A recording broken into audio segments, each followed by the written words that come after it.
সুধী দর্শক শ্রোতা মণ্ডলী, দৃষ্টিকোণ লাইভের পক্ষ থেকে সবাইকে শীতের শুভেচ্ছা। শীতের আগমনী বার্তা নিয়ে যখন বাংলার এই অপরূপ সৌন্দর্যের এই ঋতুটি বাংলাদেশে আসে, তখন কিন্তু বৈচিত্র্যময় মানুষের হৃদয়ের একটি আলোড়ন সৃষ্টি করে, নতুন একটি বাতাস বহে। সেই সাথে খাদ্যরসিক বাঙালি হচ্ছে পিঠার সাথে অপ্রত সম্পর্ক। যেখানে পিঠা সেখানেই বাঙালি। আর সেই পিঠাও তৈরিতে যে উপকরণটি অন্যতম শীতের সময়, সেটি হচ্ছে খেজুরের গুড়। সেই খেজুরের গুড়টি কিভাবে প্রথম থেকে শুরু হয় এবং খেজুরের রসটি কিভাবে আসে, এই শুধু খেজুরের গুড়ই নয়, খেজুরের রসটি কিন্তু অত্যন্ত সুস্বাদু, যেটা আমি একটু টেস্ট করে দেখি। অনেক মিষ্টি। সেটি কিভাবে যারা গাছ কাটেন তারা কিভাবে আহরণ করেন এবং বিভিন্ন প্রক্রিয়ায় কিভাবে খেজুরের গুড়টি প্রক্রিয়াকরণ করে তারা বাজারজাত করেন, সেই প্রক্রিয়াটি আমরা দৃষ্টিকোণ লাইভের মাধ্যমে আপনাদেরকে দেখানোর চেষ্টা করব। বাংলাদেশের প্রতিটি মানুষের আসলে এই বিষয়টি জানা উচিত এবং দেখা উচিত, যারা শহরে থাকেন তারা গুড়টি কিভাবে পান, কিভাবে আসলে এই যে ফোটে ফোটে আল্লাহর রহমতের যে মিষ্টি পানিটি তাদের দেহে থেকে বের হয়। একটি গাছ প্রতিনিয়ত কিন্তু এভাবেই কাটতে কাটতে তাদের যে ইয়েটি রসটি বের হয়। আমরা একটু ক্যামেরাম্যানকে দেখানোর জন্য একটু অনুরোধ করব যে অনার্গল পড়ে যাচ্ছে। আসলে এটা রহমত ছাড়া হয় না, সৃষ্টিকর্তার অশেষ রহমতেই কিন্তু এটি হয় সবসময়। আমরা একটু দেখানোর চেষ্টা করছি আপনাদেরকে, এবং তারা কিভাবে গাছগুলো কাটেন, কিভাবে তারা রস আহরণ করেন, সেটি আমরা দেখানোর চেষ্টা করব আপনাদেরকে। চলুন তাহলে আমরা রস আহরণ দেখে আসি।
সুধী দর্শক শ্রোতা মণ্ডলী, এটি হচ্ছে আবাহন বাংলার চিরচারিত রূপ। বাংলার ইতিহাস ঐতিহ্যকে সামনে এগিয়ে নেওয়ার জন্য এই আবাহন বাংলার এই রূপটি মানুষের মনে নাড়া দেয়। শরৎ এই বাংলাদেশে যারা এই ঋতুটাকে সবচেয়ে গুরুত্বপূর্ণ মনে করেন, তারা হলেন এই খেজুরের গাছ থেকে রস আহরণকারী গাছি। তারা কিন্তু এই বাঙালিদের ইতিহাস ঐতিহ্য এবং তাদের যে কার্যক্রমের মধ্য দিয়ে তারা তাদের ঐতিহ্যকে ধরে রেখেছেন গাছিরা। আমরা যারা এই শীতের পিঠাকে সবথেকে বেশি সুমিষ্ট মনে করি, সেই পিঠার অন্যতম উপকরণ হচ্ছে খেজুরের রস। এই খেজুরের রসের সুমিষ্ট রস এবং সেই রসের গুড়ের আভা আমাদেরকে মুগ্ধ করে। চলুন গাছিরা কিভাবে এই খেজুরের রসকে গুড়ে পরিণত করেন তাদের সেই কার্যক্রমগুলোই আমরা দৃষ্টিকোণ লাইভের মাধ্যমে আজকে দেখানোর চেষ্টা করব। আবহন বাংলার এই ঐতিহ্য যারা ধরে রেখেছেন তারা হলেন গাছি, যারা এই গাছটি বেয়ে উপরে উঠে খেজুরের রস নিয়ে কিভাবে তারা প্রক্রিয়াজাত করে আমাদের সুমিষ্ট গুড় এবং সুমিষ্ট রস উপহার দিয়ে থাকেন, সেই প্রক্রিয়াটি আমরা আপনাদেরকে দেখানোর চেষ্টা করব। চলুন তাহলে গুড় তৈরির প্রক্রিয়াটি দেখে আসি। সুধী দর্শক শ্রোতা মণ্ডলী, গাছ থেকে রস পড়ার পরে যে প্রক্রিয়ার মাধ্যমে আসলে গুড়ে পরিণত করা হয় সেটি আমরা কিন্তু দেখতে পাচ্ছি, এবং আমরা এখানে দুপাশ থেকে কিন্তু প্রচুর পরিমাণে জার চলছে আমরা দেখতে পাচ্ছি, যেখানে চুলার মাধ্যমে। এবং ভাই, কত সময় লাগতে পারে? আর আধা ঘন্টা লাগবে। কতগুলো গাছের ইয়ে করছেন আজকে, রস পাচ্ছেন? 80টা, 100টার মতো। 100টা গাছে কত ঠিলা রস হয়েছে মোটামুটি? 50 ঠিলির মতো। 50 ঠিলি রস? জি। 50 ঠিলিতে আনুমানিক কতটুকু গুড় হতে পারে? 50 কেজির মতোই। প্রত্যেক ঠিলি প্রতি 1 কেজি ধরা যায়। কতটুকু সময় জ্বালাতে হতে পারে আপনার সব মিলিয়ে না, মিলিয়ে? মানে কতটুকু সময়? ঘন্টা তিনেক লাগে। 1 ঘন্টা জ্বালাইলে গুড়ে পরিণত হয়ে যায়? 3 ঘন্টার মতো। 3 ঘন্টা মতো লাগে। এখন কি অবস্থায় আছে? এটাকে কি বলে? এটাকে আপনার খাজালি বলে। ও আচ্ছা আচ্ছা, এটাই গুড়ে পরিণত হয়ে যাবে? জি, এটাই করে পরিণত হয়ে যাবে। শুধু দর্শক শ্রোতা মণ্ডলী, এই রসের জ্বালানোর পরে বর্তমান অবস্থা এটি, আমরা গুড়ে পরিণত হওয়া পর্যন্ত কিছুটা অপেক্ষা করব। শুধু দর্শক শ্রোতা মণ্ডলী, একদিকে রস জ্বালানো চলছে আর একদিকে আমাদের জন্য যে রস রাখা হয়েছিল সেটি আমরা এখন খেয়ে দেখব। আমার পাশে দেখতে পাচ্ছেন আমাদের আঙ্কেল আমাদের জন্য রসের ব্যবস্থা করছেন। আমার তো মনে হচ্ছে আপনারা খাবেন নাকি শীতের রস? ও মাই গড! দর্শক শ্রোতা মণ্ডলী, শীতকালে রস না হলে চলে না আমাদের।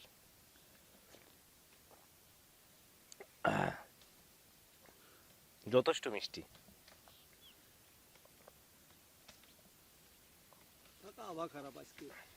আবহাওয়ার সাথে এর সম্পর্ক কি চাচা? আবহাওয়ার সাথে সম্পর্ক কি? আবহাওয়ার সাথে আবহাওয়া ভালো হলে রসটা মিষ্টি হবে, গাঢ় হবে, ক্লিয়ার হবে। ক্লিয়ার আবহাওয়ার সাথে সম্পর্ক আছে। জি। আজকে কি আশানুরূপ রস পাইছেন গাছ থেকে? আজকে রস ভালো পাইনি, রসও কম পড়ছে গাছে। আবহাওয়া থাকলে রস কম পড়ে গাছে। মেঘলা আবহাওয়া কি রসের জন্য খারাপ? জি, রসের জন্য খারাপ। প্রচন্ড যদি শীত বেশি পড়ে তখন রস ভালো হবে।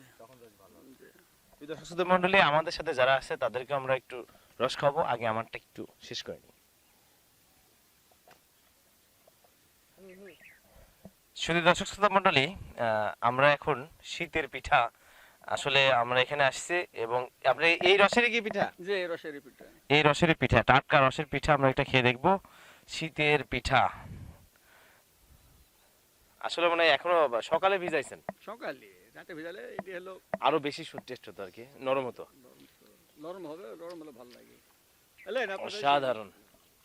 উফ, কথা লেখেন করলে অনেক মিষ্টি কিন্তু। হ্যাঁ, মিষ্টি তো হবে। শীতকালে রসের মিষ্টি খুব সুস্বাদ, ভালো লাগে।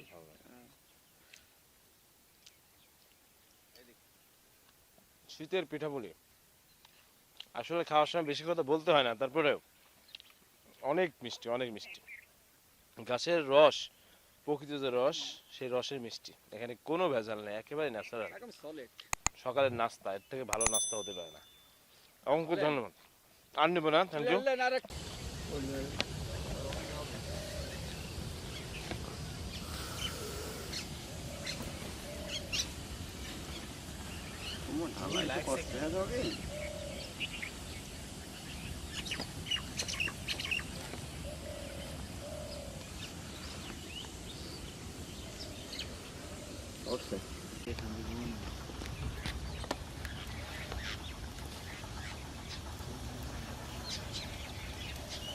আজ আবার একা একা গাছ কম কাটি, তাই লোক কম, এখনো বাড়ি গিয়েছে। এই কুষ্টা এলাকার লোক খুব জাইরিনি।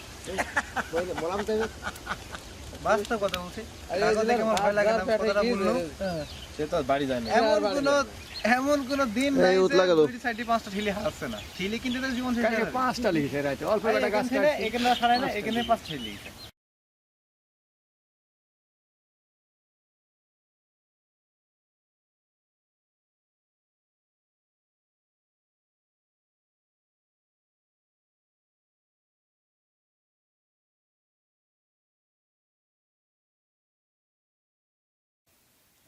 শুধু দর্শক শ্রোতা মণ্ডলী ভাই আজকে সকালে আমরা একটু কথা বলি যে হচ্ছে তিনি ওই বড় জায়গাতে জাল দিচ্ছিলেন বড় চুলাতে তারপরে ছোট চুলাতে চলে আসছেন ভাই আজকে ঘুম থেকে উঠছেন কয়টায় 3টার দিকে রাত্রি। 3টার দিকে উঠে গাছে ওঠা শুরু করে দেন হ্যাঁ 3টার থেকে উঠে গাছে রস পড়া শুরু করি। আসলে তাহলে তো সকাল থেকে খাওয়া হয়েছে না সকাল থেকে খাওয়াইনি যে কাজ শেষ করে তারপরে খাওয়া দাওয়া করবো। এখন কি রান্না চলছে এখন তরকারি রান্না চলছে। আপনারা তো এই পাশেই থাকেন হ্যাঁ এটাই আমাদের থাকার জায়গা। দিনে কি রান্না কি 2বার করে রাখেন নাকি 2বার করা লাগে এখন করবো রাত্রে করবো। কি রান্না চলছে আজকে আমি একটু দেখাতে যদি একটু দর্শকদের দেখান আসলে তরকারি রান্না চলতেছে আমরা দেখতে পাচ্ছি রান্না থেকে আগে থেকে শেখা আছে না কাজের জন্য শেখা হয়ে গেছে রান্না আগে থেকে পারি হালকা পাতলা নিজের খাওয়ার মতো নিজে করতে পারবো সমস্যা নাই।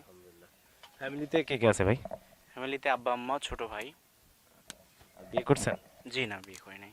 যাক এই কথাটা বলার সাথে সাথে তিনি একটু মুচকি হাসি দিলেন কেন দিলেন জানি না করবেন ভাই আমরা কি ব্যবস্থা করব না ভাই আপাতত না পড়াশোনা শেষ করবো তারপরে। কিছু পড়েন আপনি degree first year. Degree first ইয়ারে পড়ে এই কাজের সাথে জড়িত এটা আসলে পারিবারিক অবস্থার জন্য আর কি কারণ খুব একটা ভালো না যেহেতু কিছু একটা করলে বাপ মায়ের হেল্প হয় এজন্য করার কি। আপনার কলেজটার নাম কি আমরা জানতে পারি শাহদলা সরকারি কলেজ বাগান। জি শুধু দর্শক শ্রোতা মণ্ডলী আসলে আমি তার সাথে একটু মজার ছিল অনেক কথা বলছিলাম কিন্তু তার মাঝে তিনি যে কথাটি বললেন পারিবারিক অসচ্ছলতার কারণে ডিগ্রি ফার্স্ট ইয়ারে তিনি কিন্তু পড়েন এবং পাশাপাশি পরিবারকে সহযোগিতা করার জন্য আসলে এই কাজে আসছেন কতদিন থাকবেন এখানে এখানে 1 মাস থাকা লাগবে আমাকে। তাতে আনুমানিক যদি 1 মাসে পর্যাপ্ত পরিমাণে আপনার রস আহরণ হয় তাতে আপনার কেমন ইনকাম আসতে পারে শুধু আপনার ইন্ডিভিজুয়ালি হয়তো বা 1010 আসবে। ফ্যামিলি এবং লেখাপড়া জি সাপোর্ট করবে। রসের সিজনটা শেষ হয়ে গেলে বাকি সময়টা কি করা হয় লেখাপড়ার পাশাপাশি লেখাপড়ার পাশাপাশি আমাদের দেশে তো আমের কাজ চলে সেখানে কাজ করা হয় পার্ট টাইম কাজটা পার্ট টাইম করা হয় আর কি। ফ্যামিলি কি বড় সন্তান জি ফ্যামিলির বড় সন্তান চাপটা একটু বেশি এর জন্য চাপটা একটু বেশিই পড়ে। ভাই আপনি পুরো নামটা একটু আমাদের দর্শকদের বলুন। মোহাম্মদ নাজমুল হক রাজশাহী বাগা। শুধু দর্শক শ্রোতা মণ্ডলী আমাদের সমাজে আসলে নাজমুল ভাইরা হচ্ছে প্রকৃত ফাইটার যারা সমাজের একেবারেই নিচু শ্রেণী থেকে নিজেকে নিজের ফ্যামিলিকে প্রতিষ্ঠিত করার জন্য প্রতিনিয়ত কাজ করে থাকেন আমি শুনে অবাক হয়েছি প্রথমে যখন তার সাথে আমরা কাজ শুরু করার প্রথমে আমাদের ভিডিওর শুরুতেই আসলে তার আসল পরিচয়টা আমরা জানি না সে একজন স্টুডেন্ট ডিগ্রি প্রথম বর্ষের ছাত্র এবং সেই ছাত্রত্ব থাকা অবস্থায় তিনি কিন্তু কোথায় রাজশাহী কোথায় কুষ্টিয়া আপনারা জানেন যে এই গুড় তৈরির অন্যতম জায়গা হচ্ছে যশোর চুয়াডাঙ্গা ঝিনাইদহ এবং কুষ্টিয়া এই 4টি জেলাতে আসলে খেজুরের গুড়ের একটি আবহমান বৈচিত্র্য চলে আসে এবং সারা বাংলাদেশের প্রোডাকশন কিন্তু এখানেই হয় যাই হোক ভাইয়ের মতো যারা অনেকে আছেন যারা লেখাপড়া করতে চান না অনেক ভালো অবস্থানে থেকেও তাদের উদাহরণ হতে পারে আসলে নাজমুল ভাই চলুন গুড় তৈরির অপর সাইডে কি প্রক্রিয়া সে রান্নার কাজটি সেরে ফেলুক অপর সাইডে গুড় তৈরির প্রক্রিয়া আমরা দেখে আসি ইনশাল্লাহ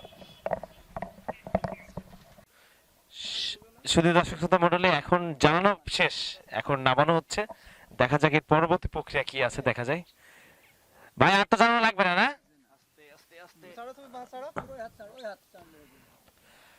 আসলে অনেক পরিশ্রমের একটি কাজ রাত 3টা থেকে তারা রস আহরণ করা শুরু করেন এবং গাছে 3টা থেকে উঠা শুরু করে তারপরে একেবারে ভোর রাত্র থেকেই রসগুলো প্রক্রিয়াজাত করে আসলে এই কড়াই যাকে বলে আমাদের এলাকার ভাষায়, এই কড়াইয়ের মধ্যে দিয়ে কিন্তু তারা জ্বালিয়ে এখন প্রচুর জ্বালানোর পরে এই পর্যায়ে আসলে দেখা যাক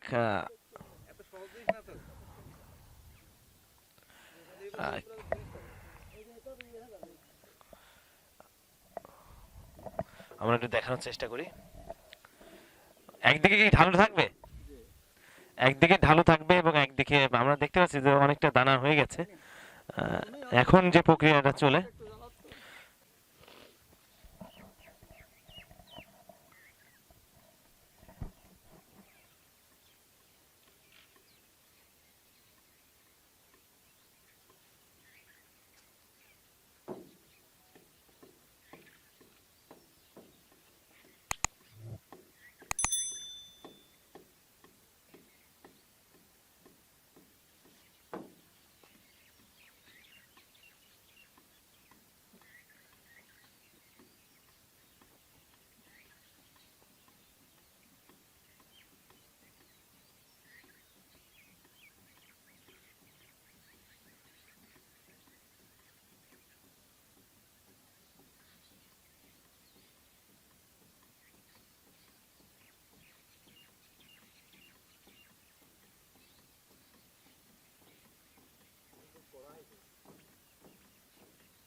করা হয়েছে বোঝা যাচ্ছে না।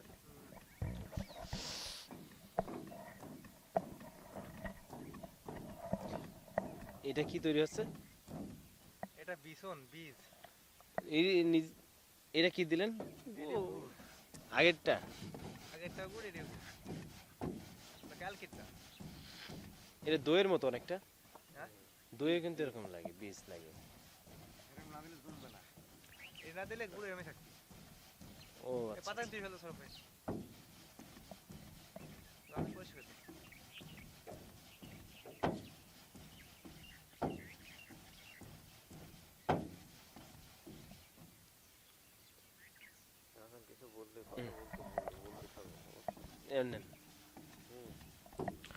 শুধু দর্শক শ্রোতা মণ্ডলী, এখন যে কাজটি ভাইরা করতেছেন সেটি হচ্ছে, এটাকে বলা হয় বীজ।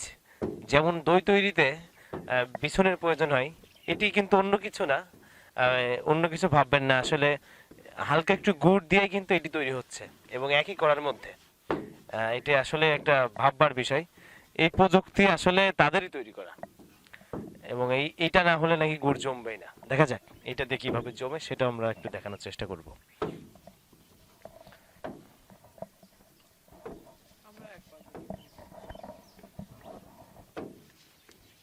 চাচা মাছ কি পড়ছে?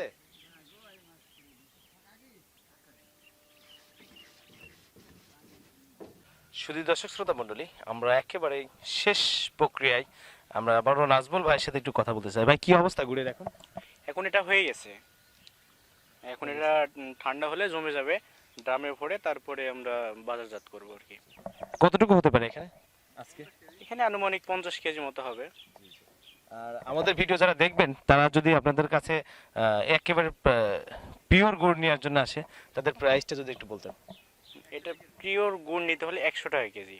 100 টাকা কেজি জি, ঝোলা গুড়। ঝোলা গুড়। আর একটি প্রক্রিয়া যদি আমরা একটু আমাদের বলতেন, যেহেতু আজকে আপনারা পাটালি তৈরি করেননি, সেটার কি একটু তাক আলাদা? হ্যাঁ, সেটা আলাদা। সেটা কি জ্বালানো অবস্থায় একটু তাক আলাদা করে সেটা আবার বসাতে হয়? এটা একটু হালকা হবে, এটা একটু গাঢ় হবে। এর থেকে গাঢ় করে তারপরে ওটা নামানো হয়? এটা নামানো হয়, তারপরে পাটালিজাত করানো হয়। পাটালি যদি কেউ নিতে আসে আপনাদের কাছে পাবে? হ্যাঁ, পাবে। এখানে আসলে পাবে? এখানে আসলে পাবে। ওটার প্রাইস কেমন? ওটার প্রাইস একই, এই দুটোর প্রাইস একই প্রাইস। 100 টাকা কেজি। আসলে এটা আপনারা প্রতিদিন কি এটা দিয়ে দেন এখানে? আপনারা বিক্রি করেন কোথায়, বাজারজাত করেন কাদের কাছে? আমাদের এখানে ব্যাপারী আছে, ব্যাপারীর কাছে দেওয়া হয়। আর সাইড থেকে হয়তো দু একজন আসে তাদের নিজের খাওয়ার জন্য নিতে, তাদেরকে দেওয়া হয়। তাহলে আর তো প্রক্রিয়া নাই এখানে, এখন এগুলো ঠান্ডা হলে বাজারজাতকরণের উপস্থিত করা হবে। যারা ভিডিও দেখবেন তারা যদি চান যে আসলে এই গুড়গুলো নেবেন, তাহলে চলে আসবেন এই সাতিয়ান কইমারা ব্রিজের পাশে। আমাদের এই অঞ্চলে মানুষ যদি ভিডিও দেখেন, যদি আপনাদের গুড়ের প্রয়োজন হয়, তাহলে সাতিয়ান ইউনিয়নের কইমারা ব্রিজের পাশেই আসলে আপনারা এই পিওর গুড়টি একেবারেই আপনি নিজের চোখে রস থেকে কিভাবে গুড় হয় এবং সেটি আপনারা এখান থেকে নিয়ে যেতে পারবেন। শীতের পিঠাপুলির জন্য যে গুড়টি অত্যন্ত সুস্বাদু, যেটি কথা না বললেই নয়। আসলে আমরা তাদের যে কষ্ট, তাদের যে পরিশ্রম, তাদের যে এই কাজের প্রতি যে ভালোবাসা, সেটি কিন্তু আসলে তাদের প্রথম থেকে আমরা এটা উপলব্ধি করতে পেরেছি। আমার মনে হয় দর্শক শ্রোতা মণ্ডলী সেটি উপলব্ধি করতে পেরেছেন এবং যারা দেখবেন যে আসলে এই কাজটি সহজ নয়। বাংলাদেশের ইতিহাস, ঐতিহ্য এবং এই আবহমান বাংলার প্রকৃত সৌন্দর্য এবং প্রকৃত যে খাবারের সৌন্দর্য, সেটি কিন্তু তারা তাদের ঐতিহ্যকে ধরে রেখেছেন। এই বাংলাকে, এই সুন্দর বাংলাকে, সুন্দর বাংলাদেশকে এগিয়ে নেওয়ার জন্য। শুধু দর্শক শ্রোতা মণ্ডলী, আমরা বাংলাদেশকে এগিয়ে নিয়ে যেতে চাই এবং সর্বক্ষেত্রে যে আমরা সন্দেহর বৃষ্টি বপন করে থাকি, আসলে এখানে সন্দেহের কোনো অবকাশই নেই।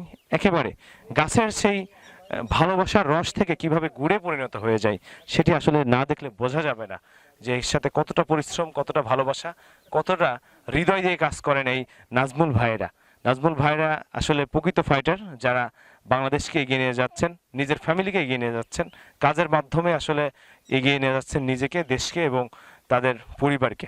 শুধু দর্শক শ্রোতা মণ্ডলী, আমরা দৃষ্টিকোণ লাইভ সবসময় মানুষের পাশে থাকার চেষ্টা করি এবং মানুষের যে ভালোবাসার কাজ এবং মানুষের সামনে তুলে ধরার চেষ্টা করি আমাদের ইতিহাস, ঐতিহ্য এবং আমাদের যে সংস্কৃতি আছে সেটিকে। বাংলাদেশের বিভিন্ন প্রান্তে আসলে এই ধরনের কাজ হয়ে থাকে, যেগুলো আমাদেরকে সামনে আনা দরকার, সেই কাজটি আমরা করে যাচ্ছি। শুধু দর্শক শ্রোতা মণ্ডলী, যদি আমাদের এই পরিশ্রমটুকু আপনাদের ভালো লেগে থাকে, অবশ্যই আমাদের সাথে থাকবেন, আমাদের এই দৃষ্টিকোণ চ্যানেলটিকে সাবস্ক্রাইব করবেন, আমাদের সাথে থাকবেন এবং ভিডিও তৈরিতে আমাদেরকে উৎসাহিত করবেন এবং আপনাদের মতামতগুলো আমাদেরকে কমেন্ট বক্সে জানাবেন, আর ভালো লাগে শেয়ার করবেন। আজকের মতো এখানে বিদায় নিচ্ছি। আবারও বিভিন্ন জায়গায়, বিভিন্ন স্থানে আপনাদেরকে আমাদের ক্যামেরা নিয়ে হাজির হয়ে যাব, সেই আশাবাদ ব্যক্ত রেখে আজকের মতো বিদায় নিচ্ছি। আল্লাহ হাফেজ।